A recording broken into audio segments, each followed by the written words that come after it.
আজ পর্যন্ত এই আন্দোলনের কোনো কৃতিত্ব আমরা দাবি করি নাই। আমরা বলি নাই যে আমাদের এতজন শহীদ হয়েছে আমাদের দলের, আমরা বলি নাই যে আমাদের দলের কেউ এই আন্দোলনের মাস্টার মাইন্ড ছিলেন। আমরা কারো সাথে তলে তলে রাতের বেলা আপোষ করি নাই, আর দিনের বেলা গিয়ে রাস্তায় নেমে চিৎকার দেই নাই। আমাদেরকে আপোষের অনেক প্রস্তাব দেওয়া হয়েছে, অনেক লোভ টোপ বিভিন্নভাবে দেওয়া হয়েছে।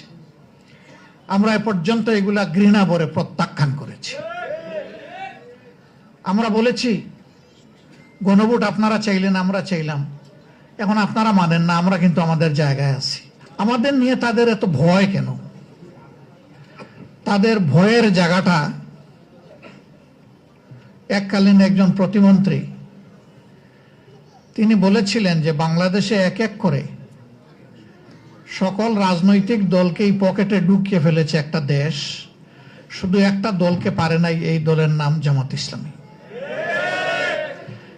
তিনি কিন্তু তখন অন্য দলের নেতা ছিলেন, শীর্ষস্থানীয় নেতা। এই জায়গায় সমস্যা আমাদেরকে নিয়ে।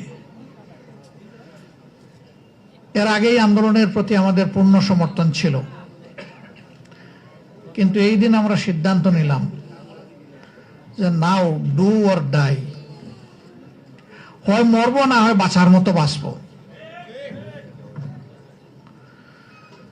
এই জন্য কোনো কোনো দলের শীর্ষ নেতারা যখন বলেছেন এই আন্দোলনের সাথে আমাদের কোনো সম্পর্ক নাই, এটা ছাত্রদের আন্দোলন, একই দিনে বাংলাদেশের কণ্ঠস্বর হিসাবে জামাতে ইসলামের সেক্রেটারি জেনারেল দলের পক্ষ থেকে দায়িত্ব পেয়ে তিনি প্রেস কনফারেন্স করে বলেছেন যে আমরা জামাতে ইসলামের সাথে সম্পৃক্ত সকলকে এবং দেশবাসীকে আজকে তরুণ সমাজের পাশে দাঁড়ানোর জন্য, ঝাঁপিয়ে পড়ার জন্য আমরা আহ্বান জানাচ্ছি।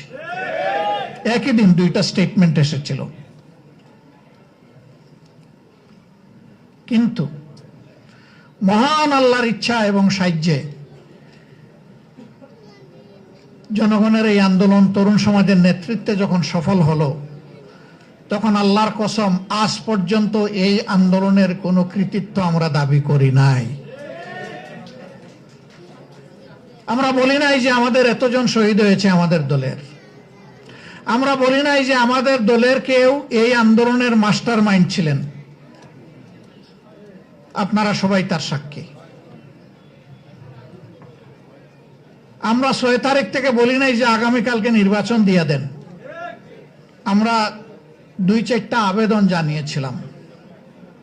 প্রথমত আমাদের দলীয় সহকর্মীদেরকে, কারণ এই দলটি বড় মজলুম দল ছিল, যেই দলের এক এক করে 11 জন নেতাকে হত্যা করা হয়েছে ঠান্ডা মাথায়, 1000 কর্মীকে হত্যা করা হয়েছে ঠান্ডা মাথায়, নারী পুরুষ শিশু বৃদ্ধ, কোনো বাস বিচার ছিল না।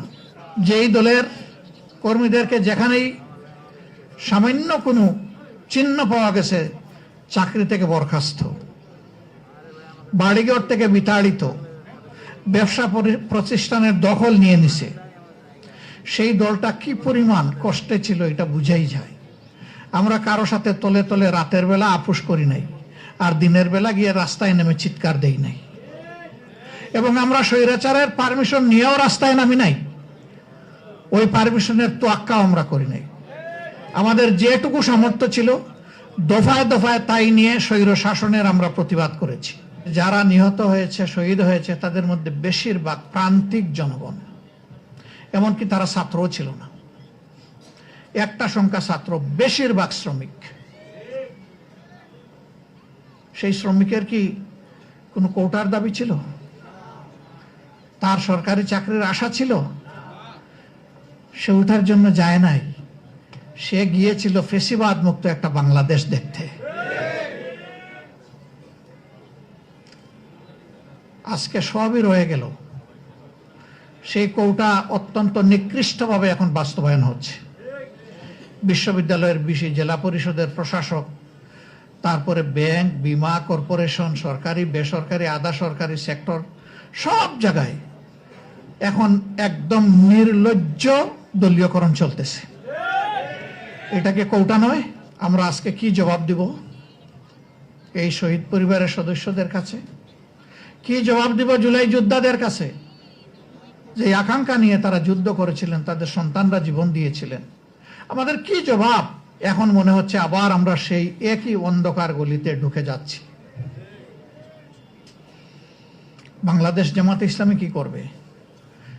জামাতে ইসলামীও কি সেই অন্ধকার গলিপথে হাঁটবে? ইনশাআল্লাহ না। আপনাদেরকে কথা দিচ্ছি, এই জুলাই বিপ্লব হওয়ার পর থেকে যতগুলা কথা বলেছি এই ব্যাপারে, ইনশাআল্লাহ আল্লাহ আমাদেরকে বাঁচিয়ে রাখলে তার সবটুকু আমরা পালন করব। আমাদের হাতে সবকিছু নেই, আমরা সরকারে যাইনি, কোনো আফসোস নেই, কিন্তু আমরা সংসদে তো আছি।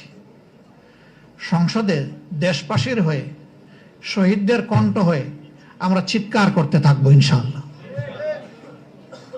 আমাদেরকে আপোষের অনেক প্রস্তাব দেওয়া হয়েছে, অনেক লোভ টোপ বিভিন্নভাবে দেওয়া হয়েছে, আমরা এ পর্যন্ত এগুলা ঘৃণা ভরে প্রত্যাখ্যান করেছি। আমরা বলেছি গণভোট আপনারা চাইলেন, আমরা চাইলাম, এখন আপনারা মানেন না, আমরা কিন্তু আমাদের জায়গায় আছি, আমরা এখান থেকে সরতে পারবো না। জনগণের সাথে আমরা বেঈমানি করতে পারবো না, আমরা করব না।